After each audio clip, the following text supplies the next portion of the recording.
Hello, Sal.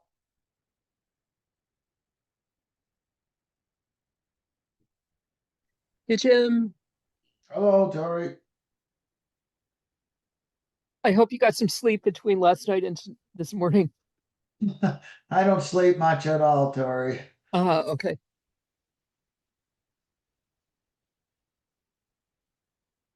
Let's see. Give me a second. Hey, Sal, it looks like you're there somewhere.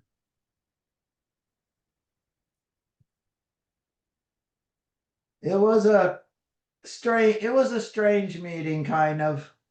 What did you find? I was very interested in hearing your thoughts about it. What did you find strange? Um, that it, I think that we probably should have been a little more prepared on inviting more people that I think I have drawn up a list now of people that I'm going to invite to be on it. Good. I'm glad to I hear that. had more time to do that, but I do so many meetings that Definitely. Yep. I just, it's hard for me to pull that together. Yep. And I think we could have had more people who were interested there, but Yep. we did kind of get it started in a way. And Yep. now at least I know that even last night, I recruited two people. Good. I'm glad. And also I got a list of possible others to be on. Good. So I'm going to be reaching out to them when I got more time because I got emails or phone numbers. And I was at a meeting all morning, so I had to come home, eat Sure. quickly, and get ready for this Yep. meeting. And Yep. then I'm going to mow my lawn this Oh, afternoon. oh, good. Okay. So, One thing I wanted to ask you or I wanted to ask somebody from the meeting last night is that the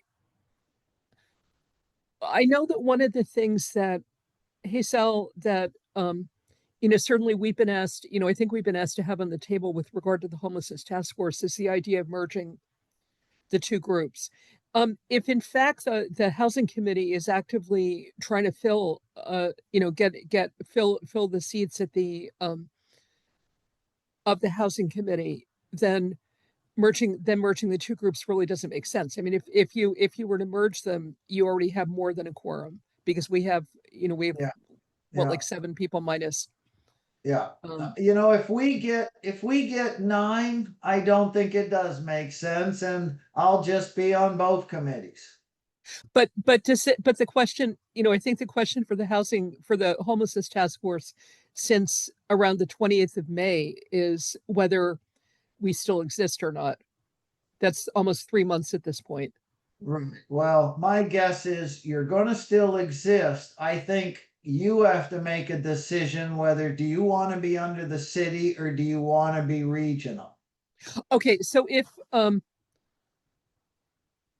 well, in what sense would we be regional? How would that work? I don't know. I mean, there are groups I think that are probably looking at this from a regional viewpoint, and you would become one of them. I don't, that is That's an something that interesting idea. I Yeah. don't have the answer to who they are or how to reach out, but I know somebody must know. Well, I think there's people involved in the task force who I think know, but what we know right now is that Barry has a city committee. Yeah. Barry has an active city committee, which a couple of people from our group participate in because they've asked us to participate to support them in getting going. Um, and there's people on the task force who are involved regionally in Vermont Interfaith Action, and in the Housing and Homelessness Alliance of Vermont, which is a statewide group. The there's lots of overlap of people on the task force with all of those groups. Um, I'm not aware of the because I know that Barry has a city committee supported by the city. I don't I'm not aware of an existing more regional kind of citizen group. Right. Okay. You know how they have Tess Taylor? Yes. Yeah. We want to get us a Tess Taylor. We've been asking for the past year to get us a Tess Taylor. That would be a great thing to do. Well, it's definitely going to be, I mean, if I have to go talk to somebody in the state, I'll go myself. That would be great. And that would be, you know, that would certainly be something that I think the you know, the task force would move to say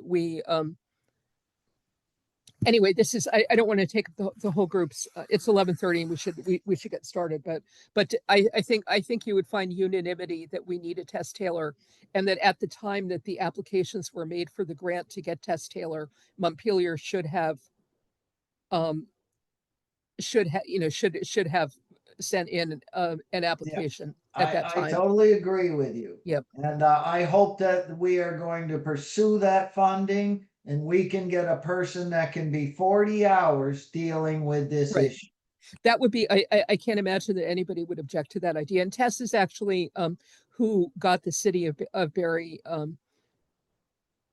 I think it's called the Unhoused Community Committee who got that going again. I mean, I think she's done an incredible job of getting everybody in Yeah, Barry City who's concerned about this working together. Okay, that's what I'm hearing. yeah. We so it's 11:30. I know we don't have a quorum right now. Or I think let me see. There's one. Yeah, the Zach says he's going to be late. Dawn has a doctor's appointment. I haven't heard anything from either Bev or Nolan, although I saw Nolan yesterday and he said that he would be here today.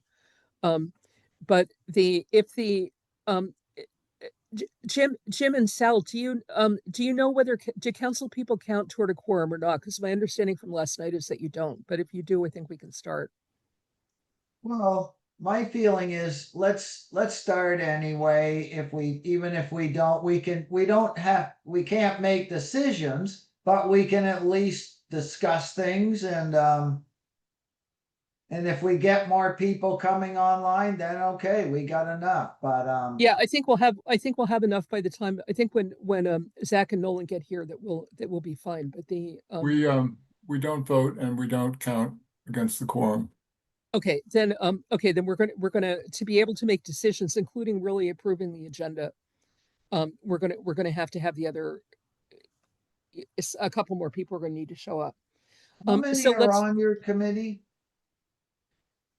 there are 7, there's supposed to be 10, and the quorum is figured with 10. We've had 8 for the last couple of years. Okay. And there has not been any effort, as far as I know, to fill the vacant spots. And Meredith resigned, so that makes 7 members on the committee, which means we can only be missing 1 person. No, 2. If we're missing 2 people, we don't have a quorum. Right. Okay.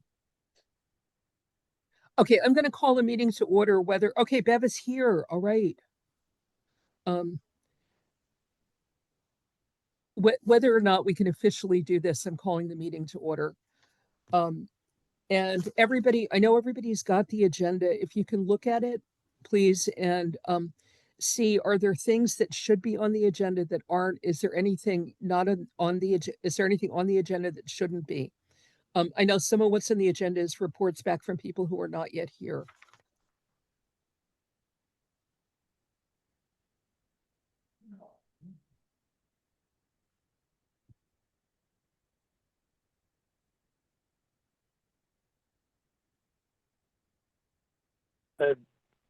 Tori. Yep. Steve Whitaker. Can I just ask you add to the agenda, possibly discussing prevailing upon the city council to make extended hours of the public restrooms? There's too many people outside in town, and I'm watching them crap everywhere. It's a urgent hygiene issue and convenience and dignity issue. Yep. Yeah, that would be. There's actually something that oddly enough specifically fits under. I'm calling it out definitely. as a top its own issue because it seems to get papered over, no pun intended, for years on it. Okay, thank you. Yes, you can put that on the agenda. Anything else people want on the agenda or that you want to take off the agenda?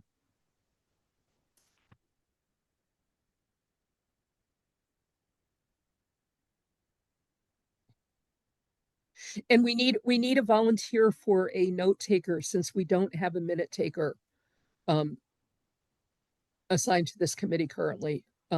Is there somebody who can volunteer to take the minutes? Marty and Sophie have already taken them a bunch of times. Tori, this is Sophie. I can't today because I'm on the road. Yeah, totally. But I will definitely do it next time because I know Marty has already done it. I think thank 2 you. or 3 times. So count me in for next time. Thanks. Bev, are you there and are you in a position to take minutes? No, I'm not. I'm here. Okay. I can't take notes. Okay, so we're not going to have any minutes because we don't have somebody assigned to take the minutes and we don't have. Marty, you're muted.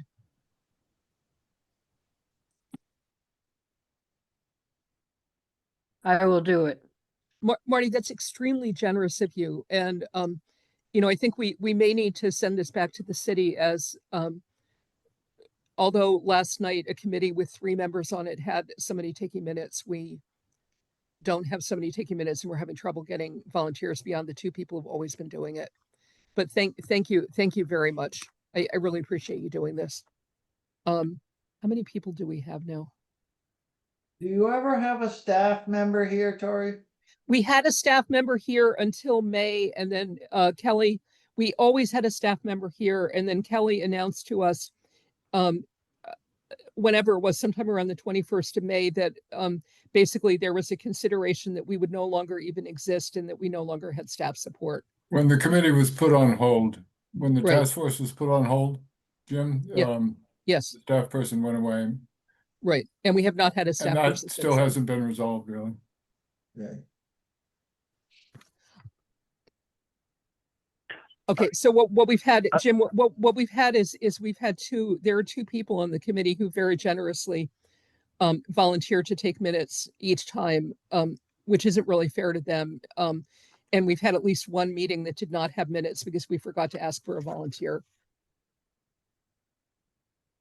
Thank you. Tori, it's easy to create minutes from a recording. So as long as you're being recorded, that's, I think, solves a problem. But I question whether the city council ever put this task force on hold. I know that staff recommended so, but I don't remember a vote to put it on hold.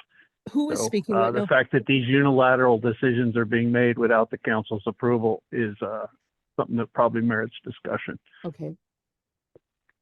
Okay, so, and what's going on with the on hold? What do we want to do about the on hold situation? Is something that's on the agenda. So we can't really approve the agenda or the minutes because we don't have a quorum.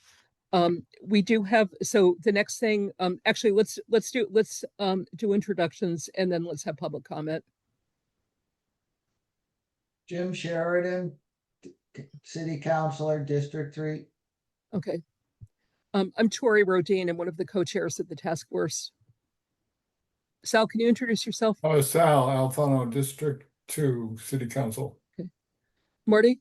Marty Roberts, member of the task force. Thank you. Bev? Bev Allen, Montpelier resident, member of the task force. Thank you. Sophie? Sophie Lewis, Montpelier resident, member of the task force.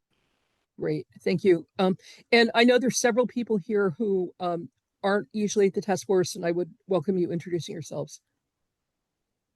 Hi, my name is Anna Foltz. I'm a somewhat new Montpelier resident who's interested in what you guys do. Nice, great. And Steve Whitaker, a founding member of the task force, but since resigned. Thank you. Carrie, are you out there? Yes, I'm here. This is Carrie Brown, City Councilor from District 3. Wonderful, thank you so much. Okay, public comment.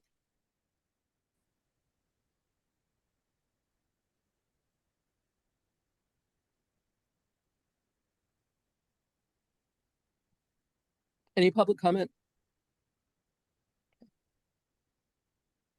Okay, what I've got, I put things on the agenda in basically in the order that they occurred to me in. These are not in any shared order of priority, which is one of the reasons I ask people, do you want to change the order or change anything in the agenda? I want to pass this back to Sal and Jim because there have been several different sets of invitations and communications going on that when I've gotten them, I've tried to share with the task force. One being an initiative by Adrian Gill to reach out regionally around homelessness issues, which sounded from what was written like it involved at least an opinion about the task force, but in fact never came to anybody in the task force until Ken Russell asked me whether I'd seen it and then sent it to me. Is there any action needed by the task force about, or any action wanted by the task force about that initiative? And then a couple of days ago, Palin Cohn and Casey Whiteley, I'm not sure I've got her last name right, sent out an invitation to a number of people, asking people to meet tomorrow to talk about possible responses to homelessness I think in the city. So that sounds like two different initiatives coming from city council about this, which is great. But in both situations, it would be helpful to know, is there anything that you want or that you need from the task force in this regard? And it might be helpful to clarify, are these the same initiative with kind of two different prongs, or are these two unrelated initiatives? I'll answer that best I can. Perfect. Thank Three you. of us, Palin, myself, Adrian, and Kelly, Yep. met with the Central Vermont Regional Planning Commission member Nice. about facilitating this meeting that we're planning. So this is all in the very early stages, Tori. We haven't really reached out to a whole lot of people yet because we're still trying to put it together. So you're just a little ahead of us on that right now. We will be getting to you, don't worry. We're just trying to find out who's going to facilitate this meeting because we don't think it should necessarily be a counselor. And when are we going to have it? We're still drawing up the list of people we want to invite. But meanwhile, the three of us have talked about pursuing this funding to get somebody like Tess. Yep. And so we're working on that. It's just a case of, we got to find out who is the best person to approach. I talked to somebody last night, the guy that was at the meeting last night that said he was on the Vermont State Housing Board that deals with this. Do you remember him being there? Well, the person that I remember is Dan Kopic, who I know socially, who works for the who works for the Housing Authority. Yes, and his role is on the Housing Authority is about homeless issues. Interesting. So I asked him if he could look into letting us know who should we approach to get a Tess Taylor. Okay. You may also be aware Meredith Warner, who until a couple of weeks ago was a member of this task force, is the person who wrote the grant that got Tess Taylor for Barry. She was. Yes, she was. Oh, thank you for that. Yeah, no, she would be, she would know, she could basically tell you every possible detail about nobody's that. ever told me that. Thank you. Yeah, no, it was a specific request for proposals a year or two ago, where the state DCF, I think, reached out to ask for applications for funding, and a number of cities, not including Montpelier, applied for the funding, and Barry, Rutland, and I think Burlington were the cities that got the funding. Right. Okay. So Thank you for that. Meredith could tell you every possible detail about that. All right. Thank you for that info. Yeah. Yeah. Sal? Well, I was going to say that as part of the regional outreach that Adrian initiated, she contacted the Washington County Housing Coalition and got an invitation to a meeting today, which I attended in her stead because she had a work meeting. Yeah. And I was just was just listening in to get a feel for who the group is and how they operate. It was, there were about 25 people in the meeting, but including Frank Knack Nice. and Greg Yep. was there, as well as Meredith. And someone Yep. asked that question about where One Brattleboro and Rutland, where they got their money. Yep. And Springfield, I guess, has started something similar, although they That's have great. not had any grant money. Yep. Frank didn't know, and Greg didn't know, but Meredith chimed in. Yep. Talking about something called the Governor's Safety Plan. Okay. Which I don't know much about. I'm anxious to talk to Meredith about it. Mhm. And so there, Jim, there's a possibility that that may be an avenue Yeah, toward getting funding. Mhm. And I'm sure Meredith would be willing to talk with you about it. Good morning, Zach checking in. Nice. thank you, Sal. Thank you for attending the meeting. I was at the MBA meeting at the same time giving a report on our subcommittee. Yeah, I'm anxious to hear later, not now. Yeah, What happened there? And does anybody know whether the meeting that Palin and Casey have organized for tomorrow is associated with I never this have other heard project? anything about that.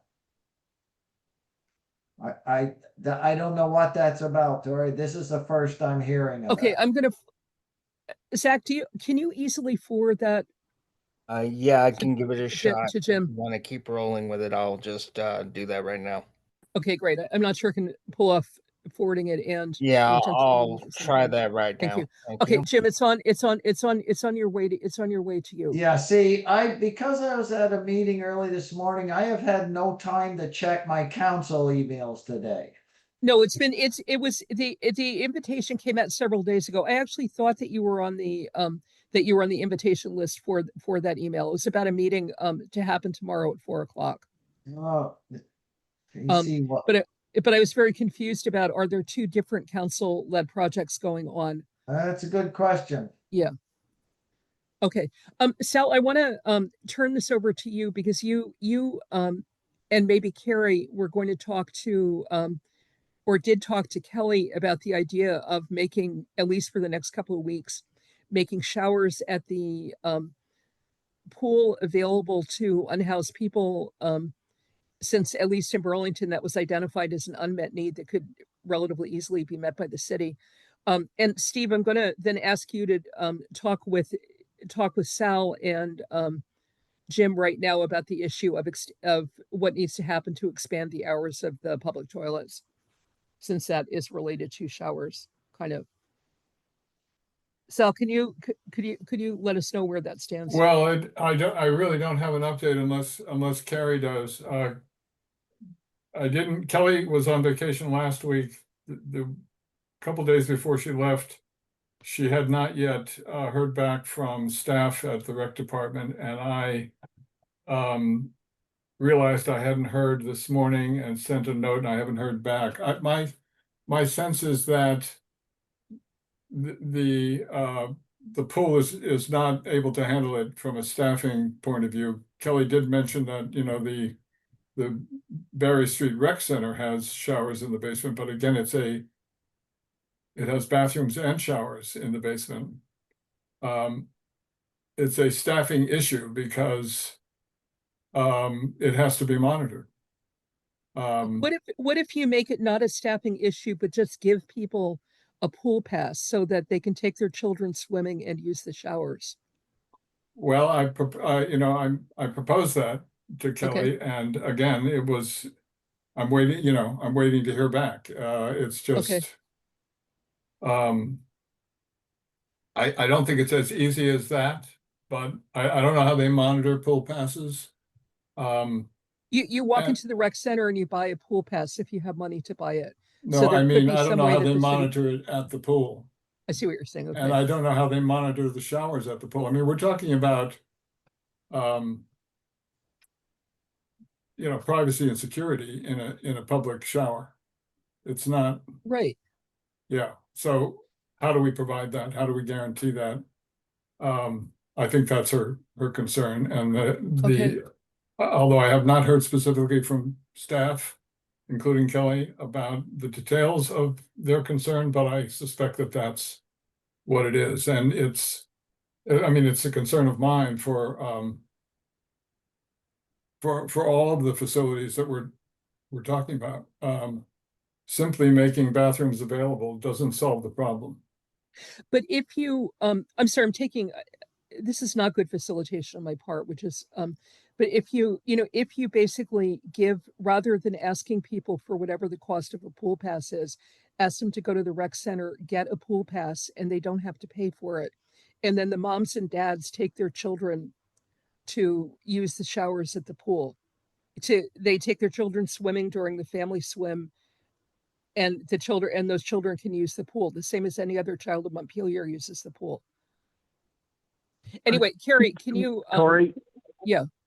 Tori, can I comment? What I'm hearing is No, that I want to call on people in order, and I'm happy to call on you. I think Carrie, Zach, then Stephen. Yeah, thank you. So I think this is exactly the way we could proceed.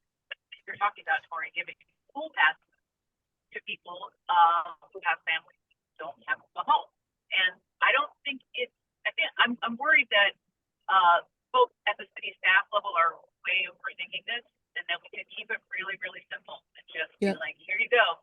You qualify. We set up some standards. I think this task force could recommend whatever the guidelines are that make somebody eligible, and then you get a free pool pass. And that's that. And it would only address a tiny little bit of the problem anyway, but it seems like something that we should be able to do that doesn't actually cost the city any money. It doesn't require any additional staff time, and it's a great, it's not just a gesture, it actually also does good. So that's what I think we should really be pushing for, rather than thinking about, well, how do we staff it and how do we add all the extras, something or other. Yeah. Carrie, thank you. I'm going to call in Zach, but I think probably after that, what I'm going to do is ask you and Zach to, since we don't have a quorum, to meet offline and come up with the guidelines and trust that we approve whatever they are. Zach? Yeah, I just wanted to quickly say that hopefully we can hear back from Kelly soon on that. However, I do believe that we need to, as a general city issue, bathrooms should be provided to fix general problems. I would disagree with your statement, Sal. The restroom committee has been left dormant because we're not addressing those issues. So I'm not criticizing anyone. I'm just reminding you that the bathrooms are an issue. Thank you. Steve, I think that was you who spoke up and wants to speak to that. And I also want to ask you to take this time to make whatever the proposal is that you want to make about extending the hours of the restrooms. I mean, we can turn this into, we can't turn it into a motion because we don't have a quorum, but we can turn it in. We can certainly make a request to either city councilor, whoever is in charge of this, to extend those hours and to give free public passes to free swimming pool passes, at least for the remaining week or two, to families who meet whatever criteria Zach and Carrie come up with. I think the issue with Steve Whitaker, the issue with the pool is that there's no transportation out there. That issue would have to be, that's a long walk for anybody in town to get out.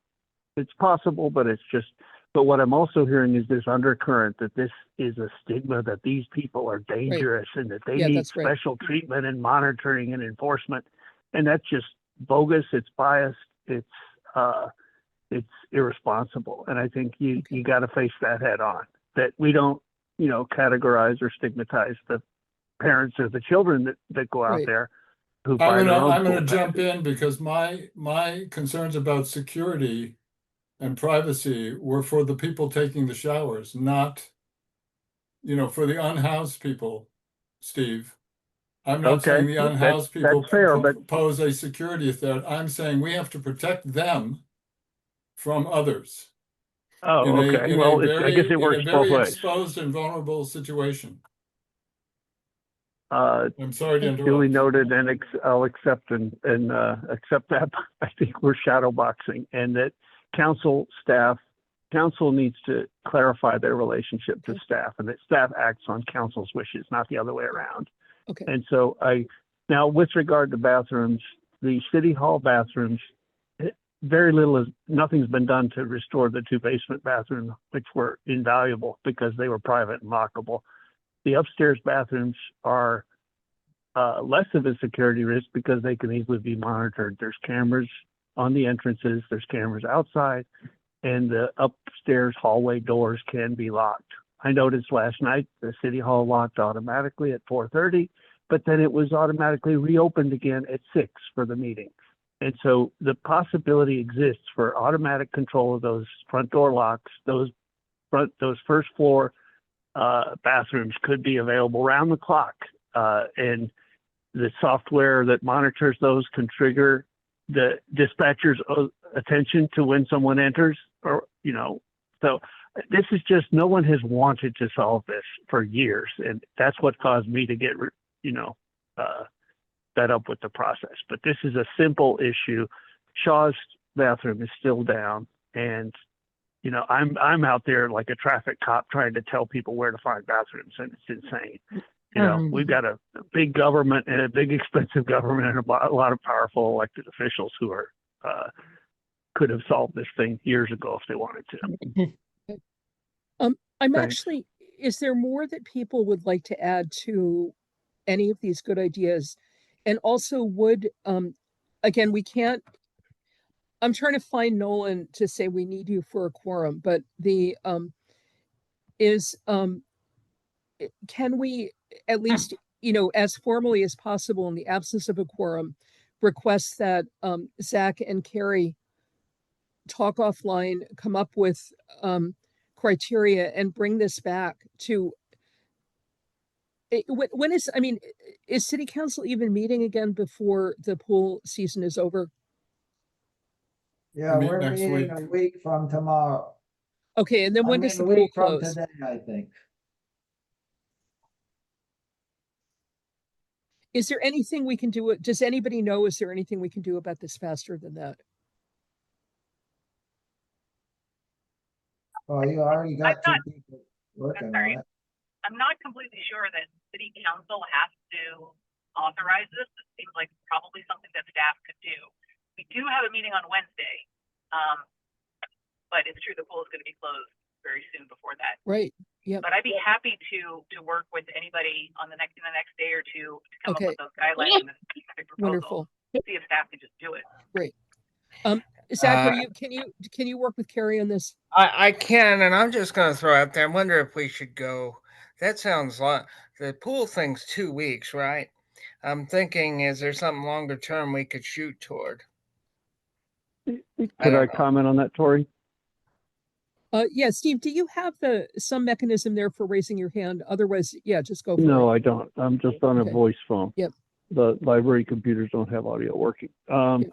But the other option that has been underutilized is the Washington County Mental Health Sunrise location. They have 1 shower. It's staffed. It used to be that they would allow folks in when the counseling staff got there at 7:30. Mhm. But I think that because we contribute to Washington County Mental Health and the state Yep. contributes, we could prevail or lean on them for longer hours, afternoons. For instance, they typically only open from 8:30 till I think 12:30 some days of the week. Kelly But mentioned that. That's a very Yeah. good facility. It's well supervised. It's well staffed. There was one occasion where until the second staff person showed up, they wouldn't let anybody in. But my point is that that's something that we pay for as a state. We pay for even locally, I believe, and that they tend to run it for their own convenience rather than the convenience of the community, and that we should work to set that balance better on behalf of the folks that need access to a shower. Thank you. Zach? Yeah, I would like to touch base with Penny Martin. She's the director over there, and she had indicated that they had to make some hour changes. So I want to get a clearer sense. I believe they're pretty well open to any of this. It's just a matter of connecting in hours. Okay. Okay. I don't think there's any I haven't heard any negativity toward this.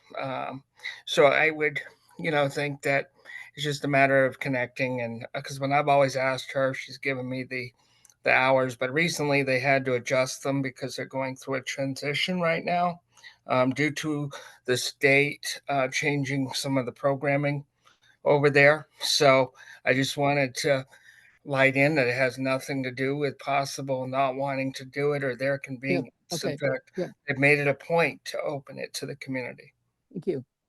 So also, I think the access hub is also connected into there. Okay. So Bev?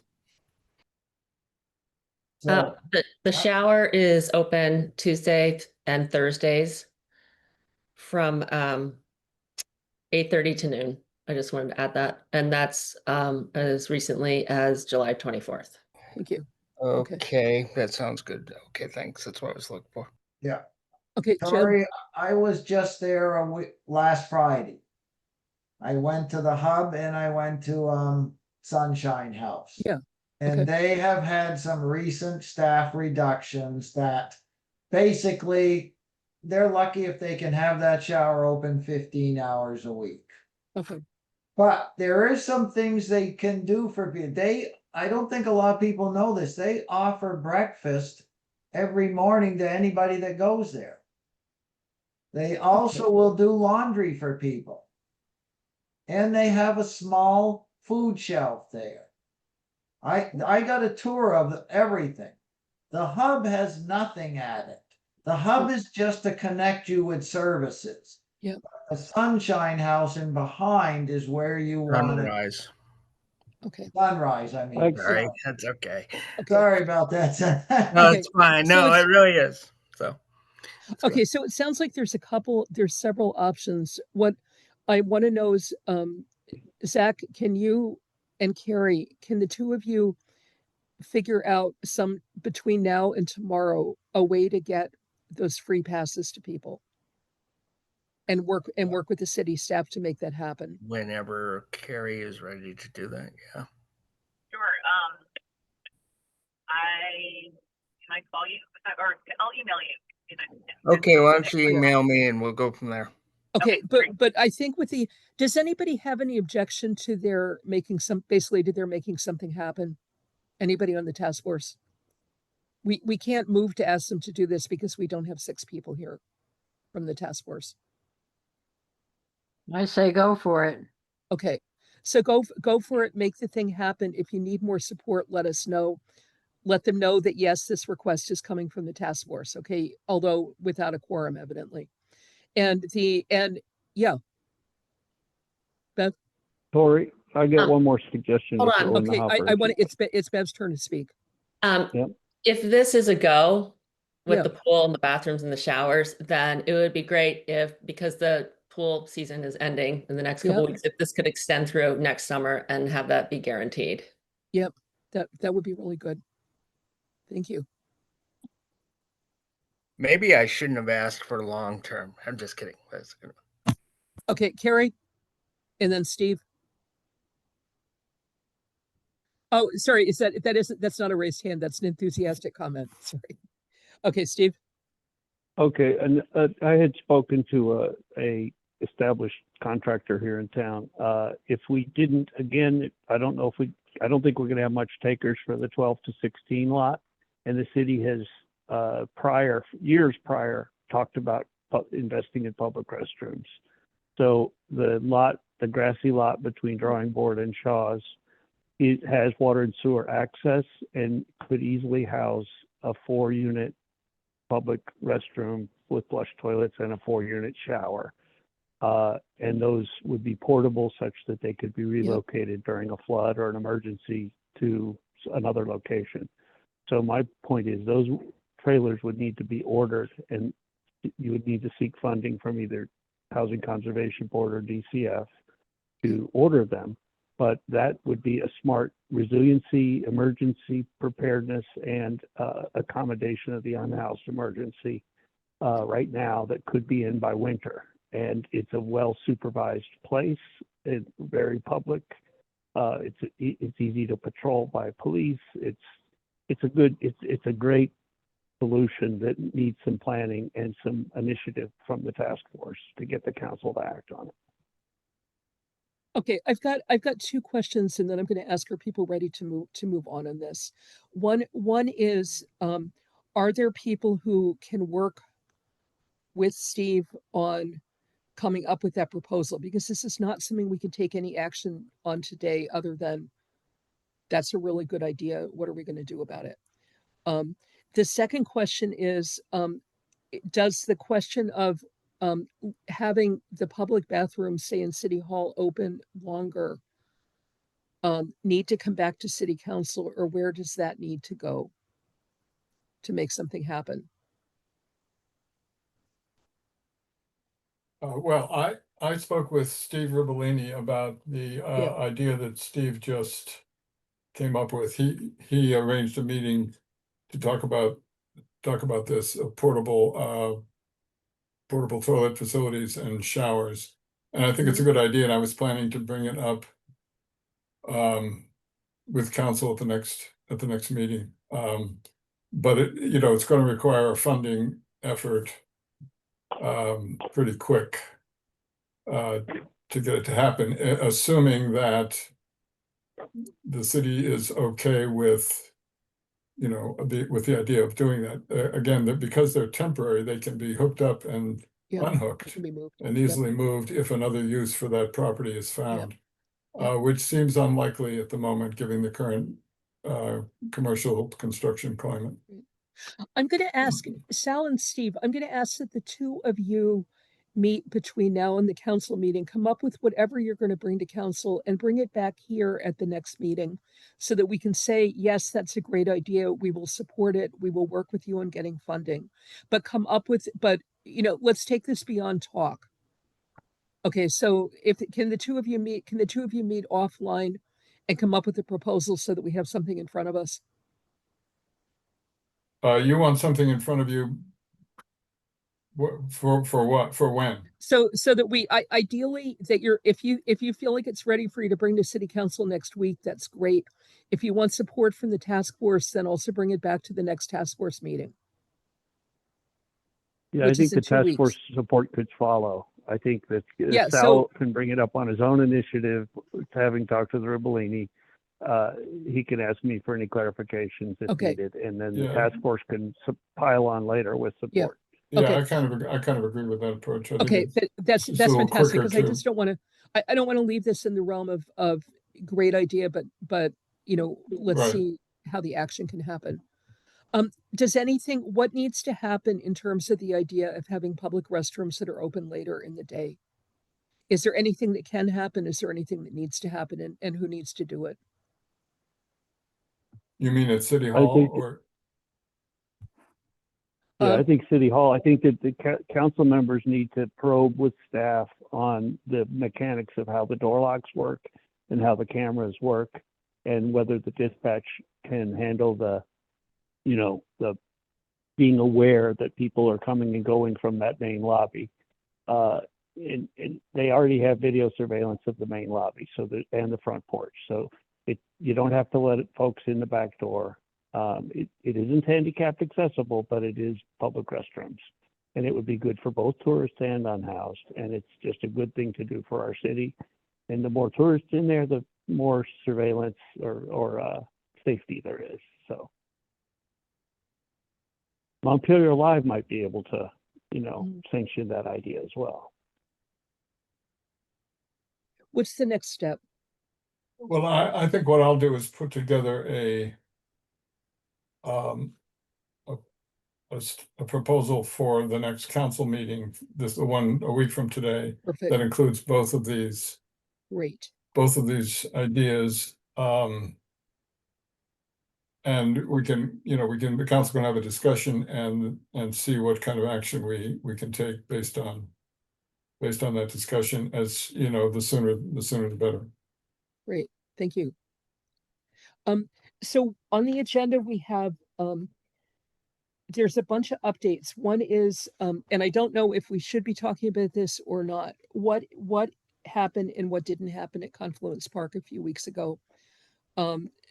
do we want to discuss that? And are there people who can actually bring us up to date, which I think would be Zach and Bev, or would you rather not have that conversation here? Well, I think it's important to have the conversation of what actually happened that Yeah, day, I agree. so Yep. that people are clear. I won't discuss anything that is, confidential or anything like Right. that. But everything I would discuss has Mm. been actually documented, so Yep. it's not like, hey, I'm discussing is out of turn here. And I would Right. like to do that when you're ready for that. Okay, so let's have that now, because it was All concerning right. that this was all over this was all over the news. I don't know what was accurate, what wasn't. So And yeah, I would like to clear up the media perception that the uh, the encampment at Confluence Park was actually cleared out. What happened there that day was that the police and DPW, Department of Public Works, came in to initially they'd given notice saying you can't camp here at night. They did the 24-hour notice. They did that.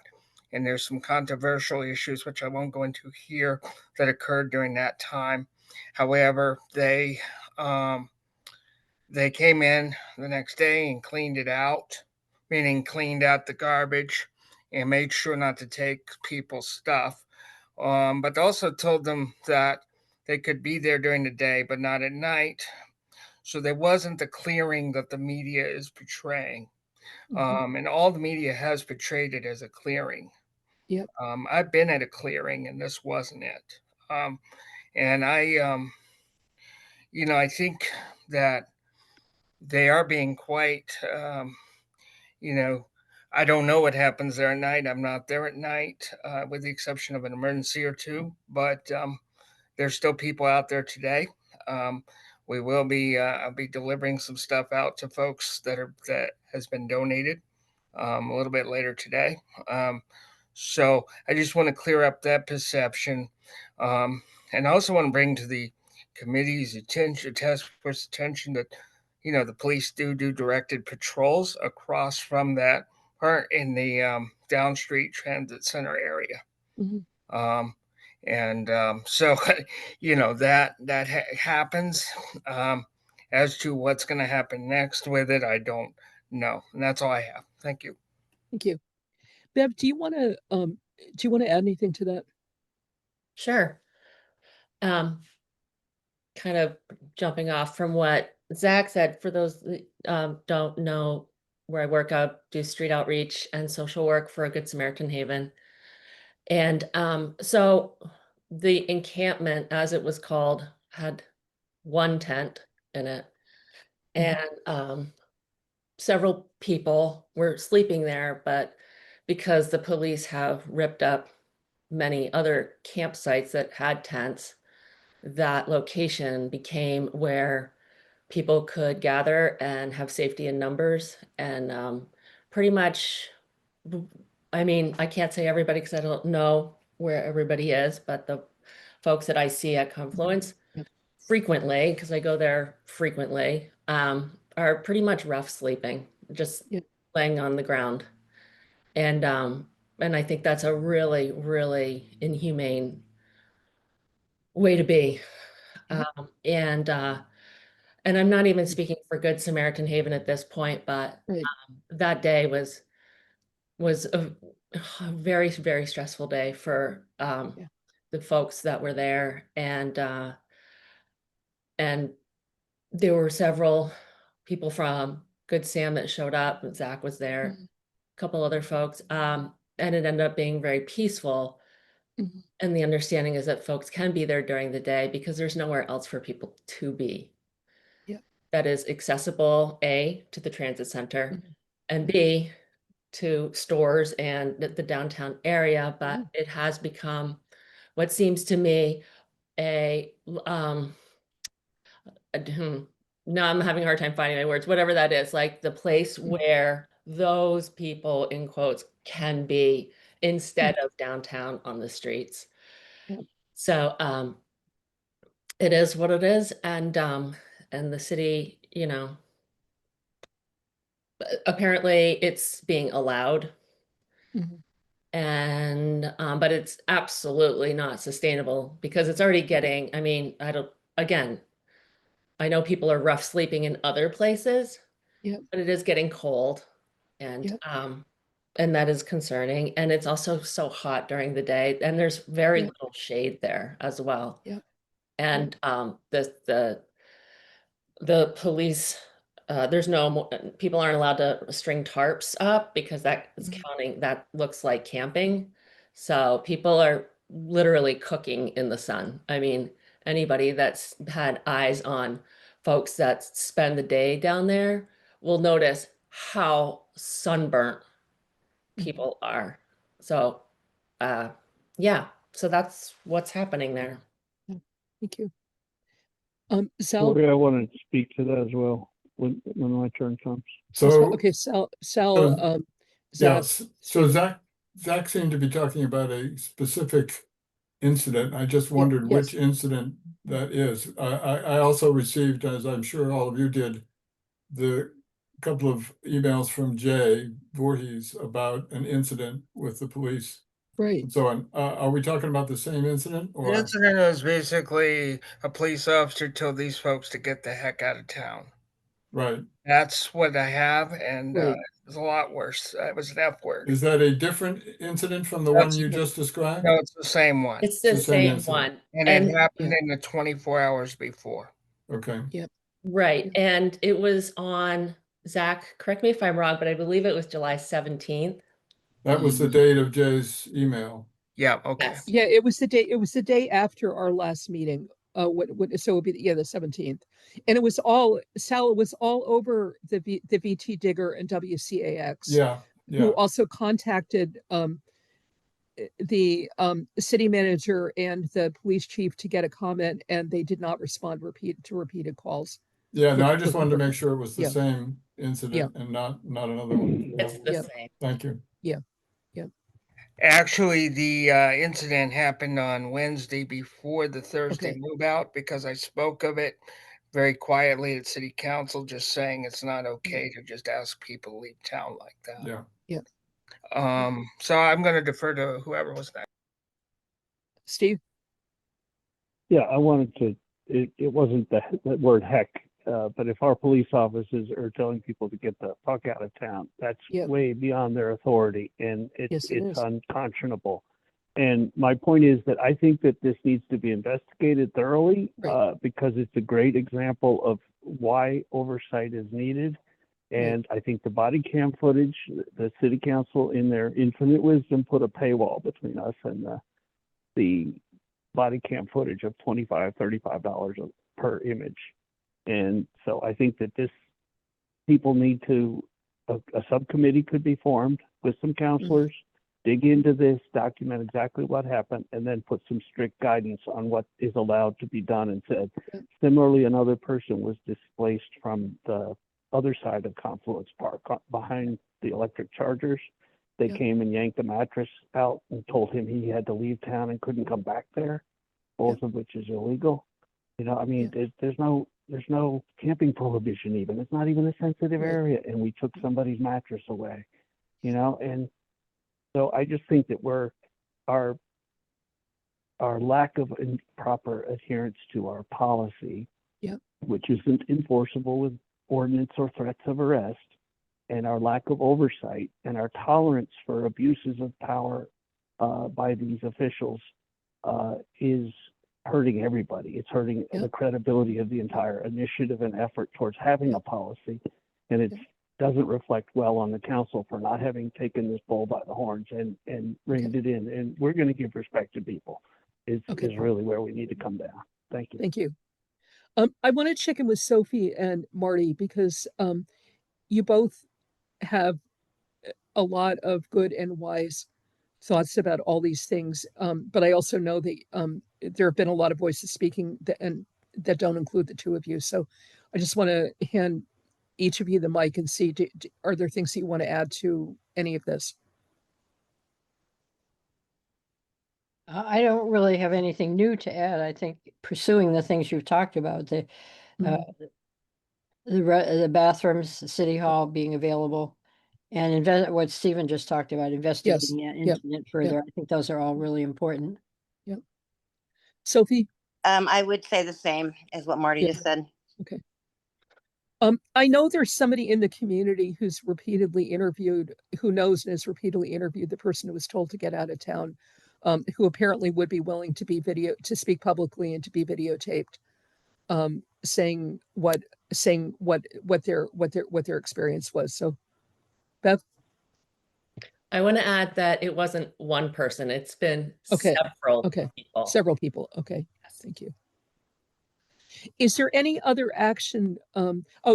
Just another fact is that, which I think most people are aware of, but maybe not everybody, is that there has been some church engagement and support in this situation. And there's been a huge amount of back and forth on social media about making sure that the people involved have food available, and providing other kinds of support, which I think at this point may have devolved into more kind of grassroots support. But I think that's just something to be aware of, that there is stuff happening outside of whatever we think the quote official channels unquote are. And the I think it's not good for it to become a situation where where the silence of the city ends up speaking very loudly. Zach, did you want to? Also, is I there mean, yeah, Bev. go Sorry. ahead. You're gonna go, Bev? Okay. Okay. I've noticed a significant gap in communication between the police department Mhm. and city council Okay. and Kelly. I don't know. There's something going on there. It's just like different stories, the city council just doesn't seem to be fully apprised as to the behavior of the police. And then from there, what sort of is on social media and then what is Mhm. on like other forms of media Yep. actually isn't completely accurate either. Yep. So, and I think what's missing here is that, and I see this a lot, is that the unhoused population, those voices are being interpreted by others, or their Yep. experience is being interpreted by others and put into language that perhaps other people can understand or something. Mhm.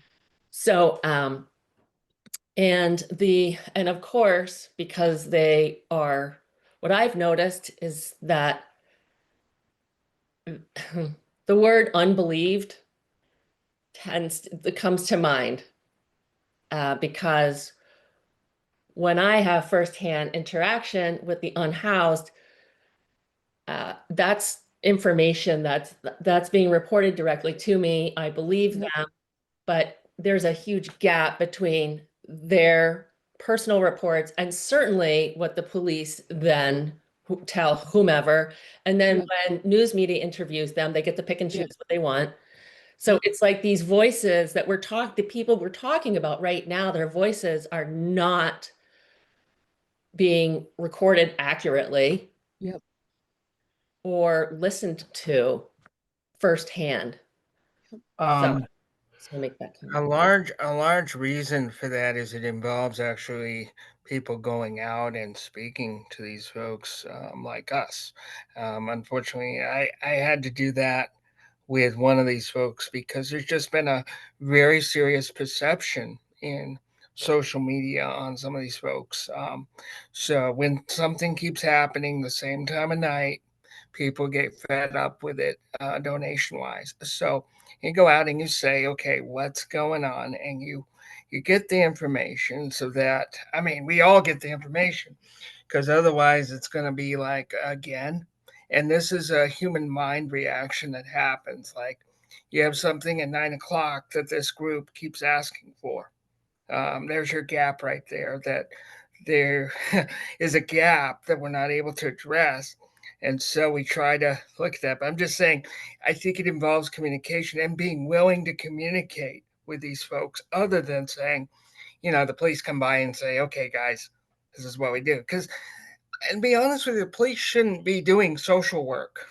And I Mhm. feel like sometimes that's what happens. The police come out, and I know people don't like the police, but that's all the police feel they have as far as the resource, because they sometimes have said openly that they don't feel they have the resources. And they went to Washington County last year begging for help. So, Mhm.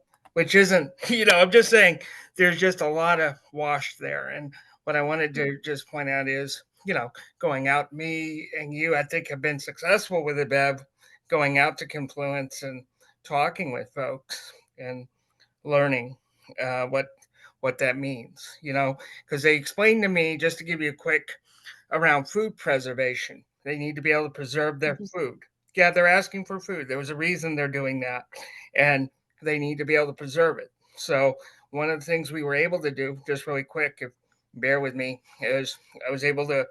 We're trying to secure a cooler right now. I think a person's going to bring it down at about 1:30 today. Um, so these are things that we need to be able to be willing to communicate. Sorry, Bev. Didn't mean to overtake you. No, I was just putting thumbs up. Like, that is awesome. That's a Yeah. huge need. Yeah. Thank you. One specific, I was going to say this is one specific question, but it's really two specific questions. Is there, I guess this is mostly to Bev and Zach. Would it be, Bev, what do you think needs to happen? What would you propose happen to close that gap? And what would you propose would happen to close that gap, or those gaps? Also, would it be helpful if a couple of people, both of you or one of you and somebody else from the task force, or one of you and somebody from city council, go and sit down with the police chief and say, these are, find a civil way to say, these are some concerns. The police department had a social worker. They didn't have to do social work because they had a social worker for several years. And I gather that they lost their last social worker, and I don't know whether they also lost the funding or what happened with that. But that certainly is something that we can do, is to strongly advocate for a social worker, that the police actually have to have a social worker to do social work. Um, and I don't know what difference that made or didn't make. But I'm also just wondering concretely, is there, I think it's crucial that everybody sitting in this room know, have something of a shared understanding of what happened. Is there anything beyond what we've talked about or supporting what we've talked about that you think the task force ought to be doing in this situation? I don't think many members of the unhoused community feel comfortable being in person with the police chief. Right. Yeah. Right. That is, in my opinion, an unsafe Yep. situation. However, I'm going to personally encourage, and Zach, I imagine you will too, folks to come to the city council meeting Good. next week for personal testimony, because Yep. that is where the people need to hear. Other folks need to hear from them. So that's my plan. I think there's just. Would, yeah. No, I was just going to say, would you guys, or you guys and anybody else in this room meeting with the police chief, be likely to do any good, or just be likely to stir up more heat than light? And what do we I mean, for me, we've talked about having these meetings with the city, and the closest Yep. that we came to it was Good Samaritan sat down with the city to talk about the, their ability to move people along out of the campsites. We've Yep. been begging to sit down to talk about this. The issue for me is there's just so much, because there's two sides to a story, and I'm not defending police, but I will say, when you get calls and calls, and when you get public safety issues out there, that tends to be a issue. Because I mean, and I think that's going to be the stress. I mean, when I've talked with the chief, I think there's concern about safety. And And I think I'm not sure what sitting down with the chief might do other Okay. than to clear things up a little, maybe. Okay.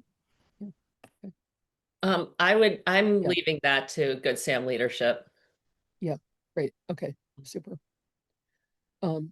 Is there anything that you want from the task force specifically in this regard? Is there anything that we could do that would be useful? Yeah, Other than we have two members of city council here I who have a I question. hope are bringing this all back to I city do have a council. question for the city councilors Yeah. here. Because I see an advertisement, it might take us off this subject, but I see a committee advertisement out there for advertising for your committees. And guess what Right. committee is advertised? Our task force. Yep. So, I don't think people want to sign up for this thing right now. We don't even know what's going on with it. Yeah.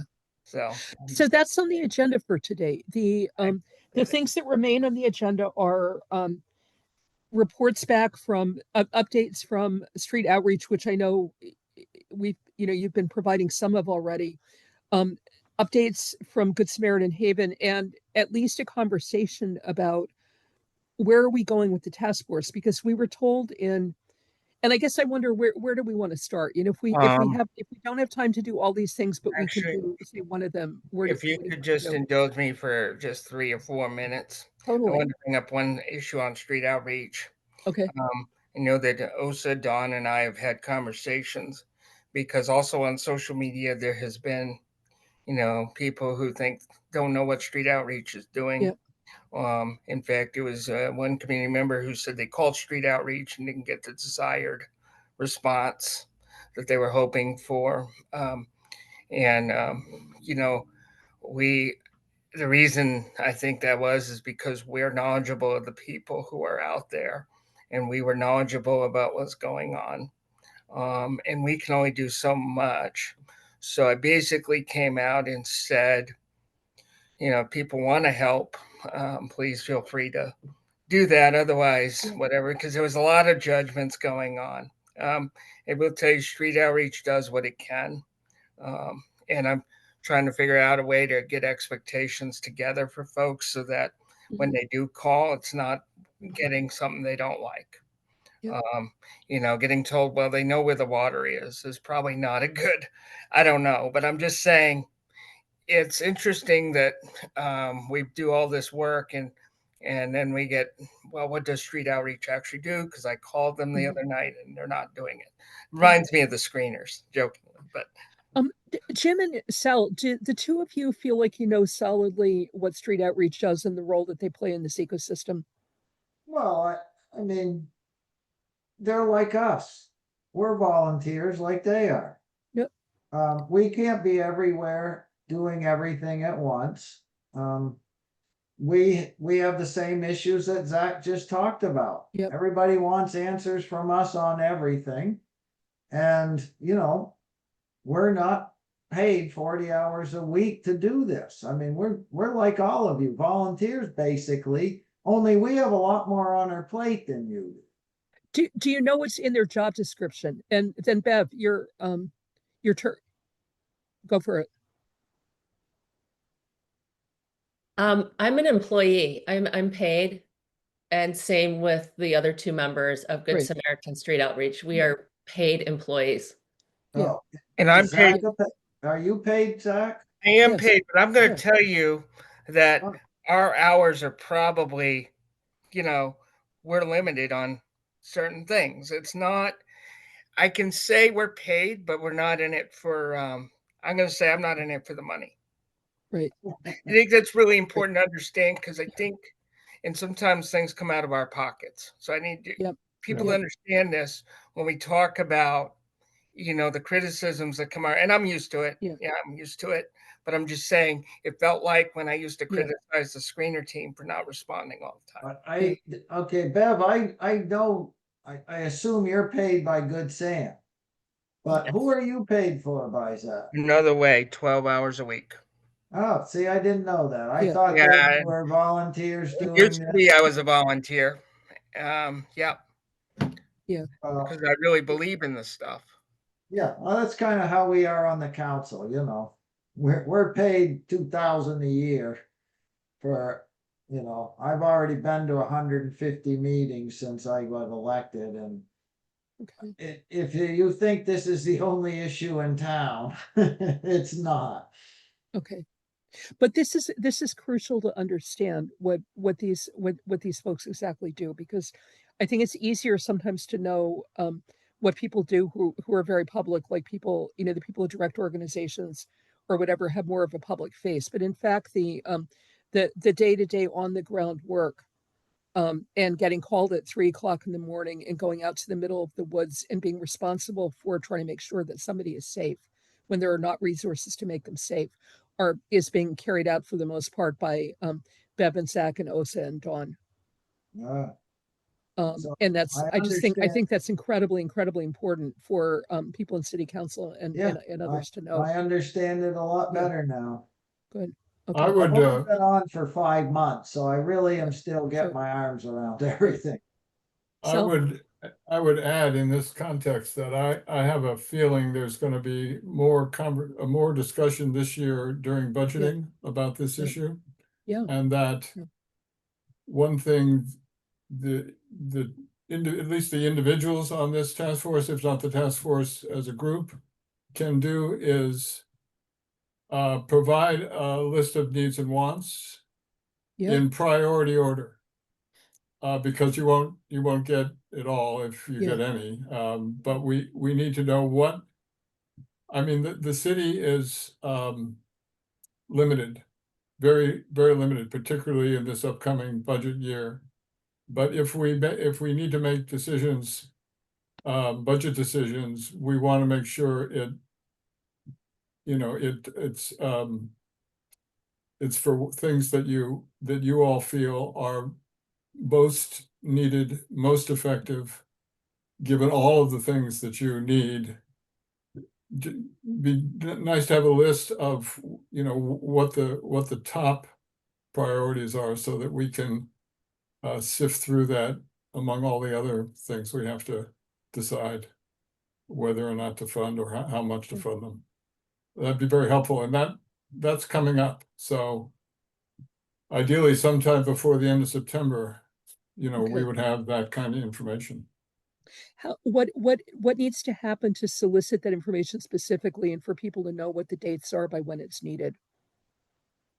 Well, I don't know. I don't have the actual budgeting schedule yet, but I mean, we don't actually get a budget till till December, but Right. the staff begins putting things together shortly after, sometime in September is when they start. So can you keep this task force on top of that question? Because what happened last year, I think, is that the city, we were told in the last 5 minutes of a task force meeting that the city just wasn't funding. Sure. Yeah. Wasn't funding this. Yeah. I don't think there's any city funding for the street outreach workers, and apparently the state funding has been cut back. So also, if you know somebody's got a lot of money, that could be used to support what these guys are doing. But if the folks in city council could be responsible for letting us know what you need when, that would be really great. Are people ready to move on to the question of what about the future of the task force? We were told in May that the task force was, quote, on hold, unquote, for reasons that weren't really clear at the time. And we produced a number of reports and had a number of conversations, and went to city council and various other things. And I don't know where things stand. There was a motion last time we met. There was a motion on the table that we request that city council decide whatever they're deciding about us being on hold or existing in what form. And then that motion was withdrawn, and the person who made the motion is no longer ended up resigning from the task force. We're obviously in the middle of a lot of things. I went to Nolan Carver and I went to the meeting, the kickoff meeting of the housing committee last night, which turned out had 3 members and hadn't had a quorum in a long time. And they were not interested in merging with us, which is one of the ideas that was raised. We can't, I don't think we can even move to say we want city council to let us know what's going on because we don't have a quorum, but I do want to just invite people to talk about, people on the task force to talk about what do we actually want to do here, and people in city council, what is this? We were told we were on hold, then people started acting like we really existed. Can somebody please bring us up to date about what's actually going on? And if somebody can please translate this whole rant into polite language, I would be infinitely grateful to you. Well, I think where you can start is you, as a group, tell us what you want. I mean, you should say, if you told us we don't want to go regional, we want to keep doing the work we want to do, we want to be a committee, then say it.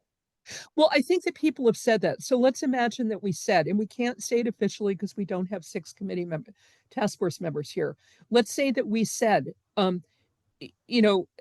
we would, we've been functioning as a city committee for many years. We should be seen as a city committee. We should have staff support. And we should be able to get on with our work. If we said that, because it doesn't really sound like merging is real, like that's a real possibility. And if there isn't a regional, there's not a regional something to go. There's a city committee in Barrie. We've had what amounts to a city committee here. If we said that, what would happen? Would that actually mean that, yes, the city would say, we see what you're doing.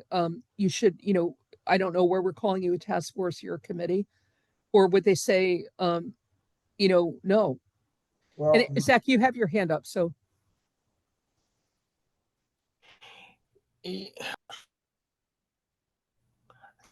Okay, guys, you hear me? Okay, we're good. Yeah. Sorry about that.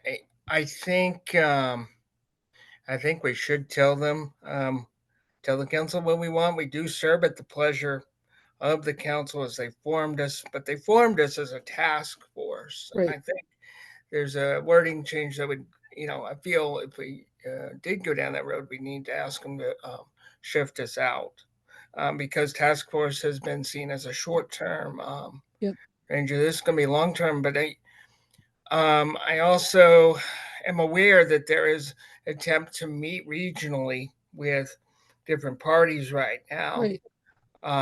Including this Thursday one, which no one seemed to have heard about. I've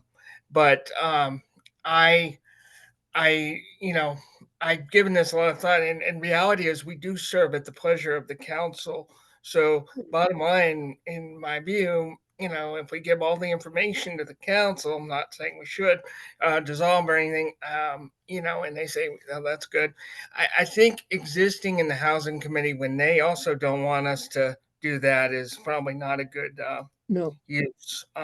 So I think the next thing would be is to a few of us go when they are ready for us to discuss it and say, hey, this is what we want or would like you to consider, and go from there. I know we've done that before, but I don't think really we've sent emails and we've said it out loud, sort of. But if we were to suddenly say like what I just heard from you today, which was housing is still saying they don't want it, then you could say, you know what, we went over there and we talked and they don't want it. And it means it's not going to be very effective. So what's next, council? This is what we would propose to you. okay. And leave it at that. Here's what I'll say. Thank you. It was actually only one of the 3 that said they felt that joining was a good thing.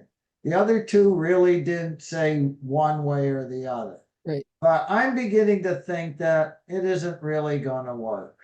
So, because it's going to be hard to, people get everybody on the same page. So here's what I'm going to propose. I'm willing to push for you to be a committee, and I'm willing to be the city councilor that shows up. Sal's been doing it for quite a while, and he has a lot of committees, so I'm fine with being your city councilor myself. And now I cannot guarantee you that we're gonna have staff time for you. But I can guarantee you that I'll show up at your meetings. I mean, I'm going to the subcommittee on the business people now, and it's been 9 meetings, and I'm the only one who has showed up for every meeting. So I have a proven record of showing up. And I'll be glad to take this over and be your city councilor. And I'll even say, let's put them back, let's make them a committee, and I'll take the charge. Now, I don't know, I can't guarantee that for years, but I'll guarantee it for as long as I'm on the council. Okay. Thank you. Marty? Well, several things. We're sort of turning back on all the things we said last time.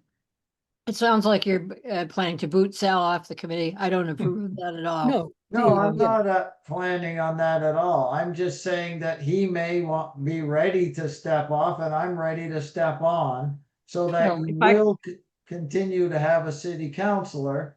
I'll let him speak for himself, but I'm just speaking for me. Okay. If I could finish what I wanted to Yeah. say, Yeah. one of the things we talked about last week and that I advocated for was exploring some kind of a regional connection with the idea that we're more powerful in numbers than we are. So that's one thought. Now I've forgotten what my other thing was. Take some breaths, take your time. We were talking a couple of different times about Tess Taylor approaching the state about funding. Why don't we do that? We don't have to wait. Right. We don't have to wait. We don't have to discuss it anymore. We can just plan it and do it. And maybe it'll be successful and maybe it won't, but it certainly would be something that we've tried. Yep. Thank you. Lori, this is Sophie. I can't Yeah. figure out how to raise my hand. Is it okay? I know this is happening to a lot of people. I'm sorry about that. On my phone, I don't know how to do it. Jim, I really appreciate what you said. And personally, I like that plan. Although I really would love it if Sal wanted to stay as well. Sally, I understand how busy people are, but two of you better than one of you. So That's I just right. wanted to appreciate you offering that. Thank you. Yeah. My understanding of what the hold meant, I mean, a lot of committees were, they were eliminated. Task force was put on hold, and it was put on hold, I think, to get input from the task force and from housing about the consolidation, which was the recommendation of the subcommittee. I don't know what the official recommendation of the housing committee is because it's down to 2 or 3 people. Right. It sounds like, Jim, you're saying it's sort of unofficial, but the sense is that, and that's the sense I got from the folks that I talked to, is that they didn't feel it was going to work, that it would divide their time and the time of this task force and so on, and that the issues were related, certainly, but different. Right. The other options being what Marty mentioned, some sort of collaboration with a regional group. Maybe it's, I don't know, the Washington County Housing Coalition is a huge organization. It's an organization of organizations. Right. You know what I mean? So it would certainly be great to tie into that, and I think we should have somebody attending all of their Yes, we meetings because we should. get the updates from everybody on what's happening. But I think to jump in there, you kind of get lost. I think starting with a smaller collaboration, like with what Barry's doing, or maybe there's another option, might work as the beginnings of a more regional. Even and regionally doesn't have to be Washington County. In fact, maybe it shouldn't be. Maybe it should just be Berlin, Montpelier, Barry, Waterbury. I don't know. Something bigger than Montpelier, but smaller than the county. Or a full committee if Jim is successful in his proposal to the council. But I think the council needs to have the official word of the task force. And I think we have it. I mean, we don't have an official quorum, but it sounds like housing and task force more or less agree that a combination, a combining of those two is not ideal. Although I know some of you, Tori in particular, were willing to give it a go. So the options are you guys dissolve and seek a connection to a more regional organization or establish your own, or you become a full committee. And if you like one over the other, you should support that in front of the council. Yeah. I'm going to strongly urge that if we're looking at those as the two options, the reason not to merge the housing committee is the housing committee does not really exist right now.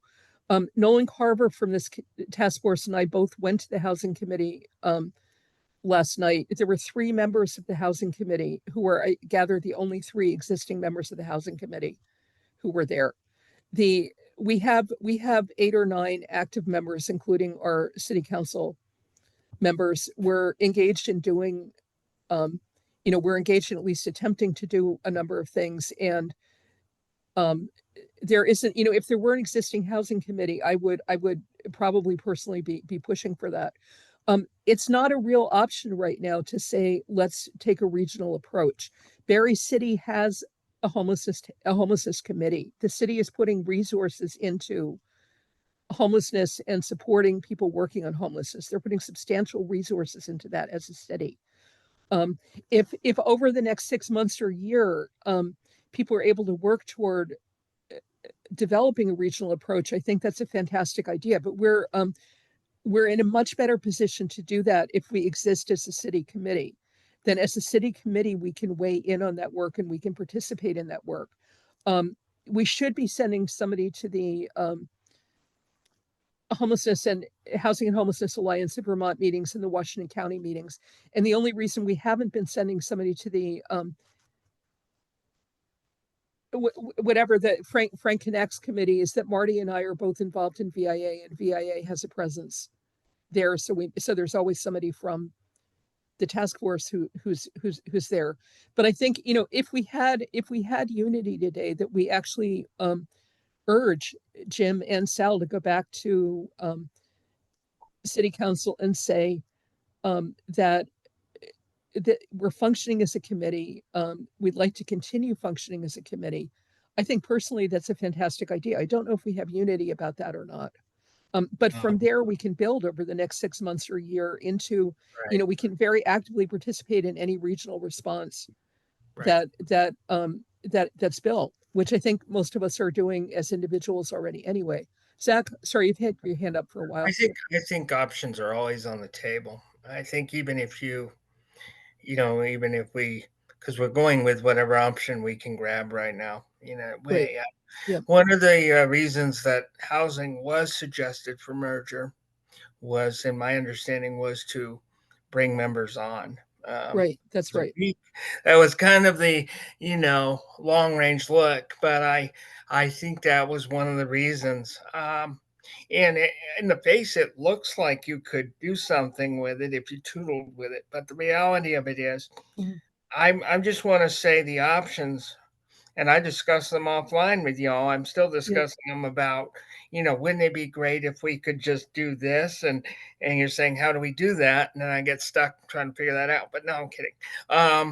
But the issue is, like, I don't think there's no options. Like, even if you said to be a committee for, say committee, and then we're working towards something, that's a little better than having nothing right now. Right. Right. I'm also going to say that one of not Dan Kopic, who's the person, Jim, from the Housing Authority, but one of the other members of the Housing Committee came to me afterwards as we were leaving the meeting and said, oh, so all of your guys' members resigned also. Is that why this is happening? And I was like, no, we had one person who resigned for reasons that were very coherent. None of the rest of us resigned. Normally we have a quorum, we have lots of members of our committee, but that was the depth of that person's understanding of why a merger was being talked about. So do we have unity that we want Jim and Sal to go back to the city council and say, this is, if you're interested in our preference, this would be our preference? Or are there people who, yeah, Bev, I just want to say, yes, I support that. okay, okay. Marty, What is it? What is That- it that's our preference? that we continue that we be called a city committee rather than a city task force, because we in fact are a city committee. We've been functioning for 6 years as a city committee. That there be that there continue to be council participation, and I really agree with everybody who said that they want Sal to stay in the task force as well. Sal, you may have other life plans, but please don't implement them right now. But it would be more accurate to call us a committee, but get us off hold. We're trying to get some work done. And ideally, I'd like us, I mean, if a 3-person committee could have Evelyn there taking notes, I would love it if this committee also had a staff presence, but I think we probably could get some more things done with staff presence who really wanted to see this work happen. But that's just a mild personal preference. Sophie, do you want to weigh in on this? I agree that if we could have a decision about making us a committee, that would be my preference. Okay, sorry, I'm not keeping track of people well. Zach, did you spoke to this, right, or did you? Okay. I think Right, Marty okay. didn't yet, because I think Marty was Marty. interested in the regional. Yeah. Well, yeah, I want to vote against this, but I don't think we have to, if we thought of regional, we don't have to think of a big plan. No, Right. One or two of us go Right. and talk with somebody and see what's Yeah, going on totally. and what might Yeah. work. And Right. I'd be willing to do that. Great. Okay. And that would be, Marty, this is, the regional stuff is happening every day. So please, be one of the people who goes to the Barry Homelessness Task Force, be one of the people who goes to the Frank Connect's group, which I can never remember the name of. And you're already doing VAA, but totally that would be right. Sorry. Yeah. I would just throw into the mix. Yeah. The fact that I know, Tori, you've mentioned several times that if there were a housing committee, you might feel differently. The other way to think about it is it's an opportunity. The fact that there is such a small membership of the housing committee, I think it's just the councilors. I'm not certain. No, there's 3. There are 3 citizens on it. Are there 3 citizens? Yeah, Dan Kopic is one. Somebody named Sean and somebody else named Dan. I don't know their last names. Yeah, it's an opportunity to. I don't know if anybody on this task force has met with any of those folks, but it's an opportunity to say if we were to combine this, what would it look like? I mean, we're both this task force and that committee, such as it is, have both evaluated the idea of consolidating in isolation. They have not sat down and said, what would it really look like? Can we really make something out of this by combining? Yep. So it might make sense to have that conversation. I'm not against the full committee idea. But there may be advantages. I also think there are advantages to being an independent group. I would also say that I think Steve Whitaker is right about how easy it is to get minutes from a recording, and these meetings are all recorded, I believe. If you remain connected to the city, they're all recorded, although for the life of me, I have no idea where the recordings are stored. But we can find out how to get them. And one of the things AI does ridiculously well is summarize a meeting into text. So that would solve the problem if the council decided to sort of create a quasi committee, quasi in the sense that they don't have staff support for it. Really, the staff support was mainly to record it and handle the agenda stuff. So and we have that right now. We do the agenda. Evelyn enthusiastically and warmly and in a friendly manner makes sure it ends up on the website. Jim, how about this? I will bring it to the attention of the council that you would like to be the consensus of this last meeting Mhm. is that Yeah. you would like to be a committee. It's not like it's locking you into anything that, if you bow out, you gotta pay Mhm. us money or anything. You're Right. not locked into anything. Yep. But I'm willing to say, I want, they want to be a committee. Let's make them a committee. I'm Okay. willing to be the one, if nobody else is, to Yep. give you Okay. council representation. Like I said, I can't promise you staff, but at least let's maybe go forward with that, and it can be changed at any time. You guys can say anytime to us, we'd rather be regional and do something else, that's fine. But let's try to get something organized for the time being. Yep. And call you a committee. I'll show up at your meetings, and hopefully Sal will, like you said, or somebody else. But let's go forward that way, and you can always make changes. Jim, personally, I think this is a great idea. I also want to say that what would be really helpful would be for you and Sal to go back to city council, and probably Carrie and Palin, all of whom have seen, have been part of these conversations, and say, we understand the urgency of the city addressing homelessness in Montpelier. We understand why our city has to have a committee that is devoted to that. And therefore, not because these individuals are nice people who would like to be a committee, but because our city needs to do this, we're going to continue this organization as a city committee. I think that would be really powerful to go back to them with that message. Yeah. And I think that both of you and Carrie, and Palin, and probably Adrian and Ben have seen enough over the last several months that you can bring that message with integrity back to the city. That's the message that I think needs to be heard. That's I just, don't that's doubt me personally, but I think that would be very easy to do. The fact that we want to organize this big meeting, yeah, the fact that I'm sitting on a right. group of business people, I think that doesn't even need to be said. I'm just going to go back and say, they want to be a committee right now because they're stuck in limbo. Let's make them a committee. I'll show up, and anybody else who wants to show up with me, fine. And you can still have time to figure out how to go from there and change your mind.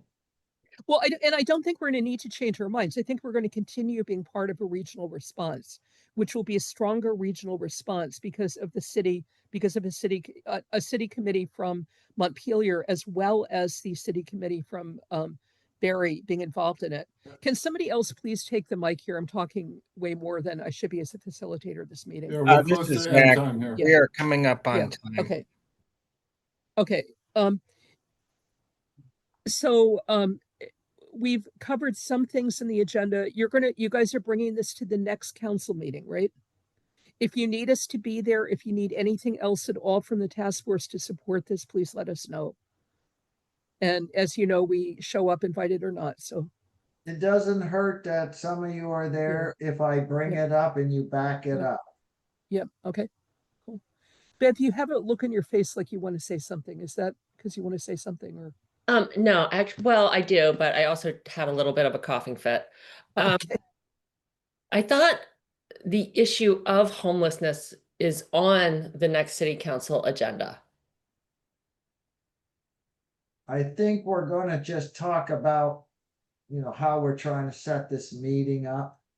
But I'm not totally sure what everything is on, so it wouldn't hurt to have some of you there to. Is the see what's agenda going posted, on. Beth? No, I heard this secondhand, Yeah. but I've been kind of like trying to organize people for that meeting. Good. Yeah, I think I saw something about that in the manager's report, but we haven't actually got the agenda yet. The official agenda. Okay. But it doesn't hurt that you show up anyway, because if you're not on the agenda, I'm going to bring you up at the beginning when Yeah. you can speak about something Right. that's not on the agenda. And that way, if we do it, then you can all go home after, not have to stay. Oh, you're not going to wait till 11 o'clock? Oh. Well, I will, but you guys won't have. to. Okay, because we have from time to time. Okay, is there anybody, I'm also just want to apologize for this meeting being all over the map, but you know, I do feel like we went to some useful places all over the map, and I hope that others share that. Anything else before we wrap up and or a motion to adjourn? I just realized we really can't motion to adjourn. We can. I know, isn't that funny? So we really need to stay here. Yeah, just throw a blanket. That's what I call it. Okay. Okay, let's have a motion to adjourn. Motion to adjourn. Okay, second, third, fourth. Second. Anybody not want to adjourn? Okay. See you guys in 2 weeks. you Thank next you time. so much for your Thank good you work and very also for much. your patience and Take care. tolerance. Bye bye. Okay, Bye. bye-bye.